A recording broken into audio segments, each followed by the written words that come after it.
name is Dr. Anthony Levatino. I'm a practicing obstetrician-gynecologist, and I've performed over 1,200 abortions.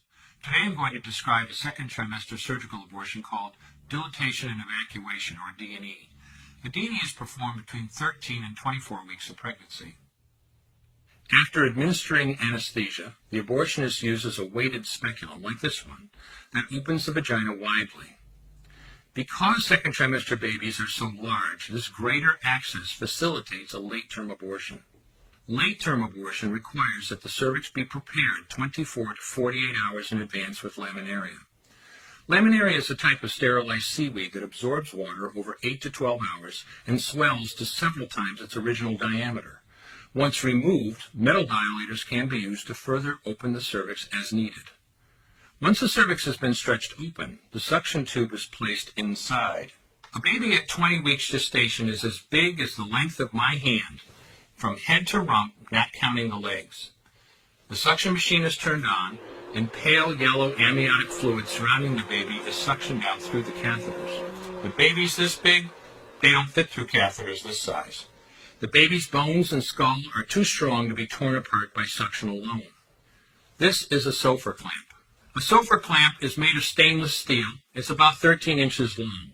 The business end is about 2.5 inches long and a 1/2 inch wide, and there are rows of sharp teeth. This is a grasping instrument. When it gets a hold of something, it does not let go. The abortionist uses this clamp to grasp an arm or a leg.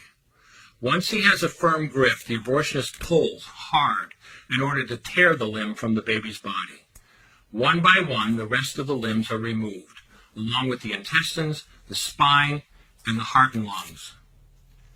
Usually the most difficult part of the procedure is extracting the baby's head, which is about the size of a large plum at 20 weeks. The head is grasped and crushed. The abortionist knows he has crushed the skull when a white substance comes out of the cervix. This was the baby's brains. The abortionist then removes skull pieces. He removes the placenta and any leftover parts of the baby with a curette, scraping the lining of the uterus for any remaining tissue.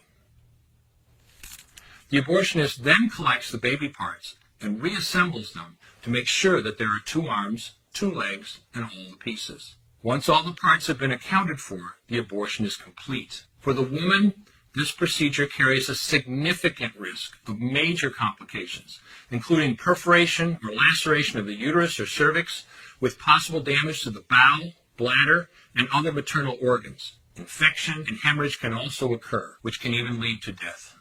Future pregnancies are also at greater risk for loss or premature delivery due to abortion-related trauma and injury to the cervix. As I mentioned at the beginning, I'm Dr. Anthony Levatino, and in the early part of my career as an OBGYN, I performed over 1,200 abortions. One day, after completing one of those abortions, I looked at the remains of a preborn child whose life I had ended, and all I could see was someone's son or daughter. I came to realize that killing a baby at any stage of pregnancy for any reason is wrong. I want you to know today, no matter where you're at or what you've done, you can change. Make a decision today to protect the preborn. Thank you for your time.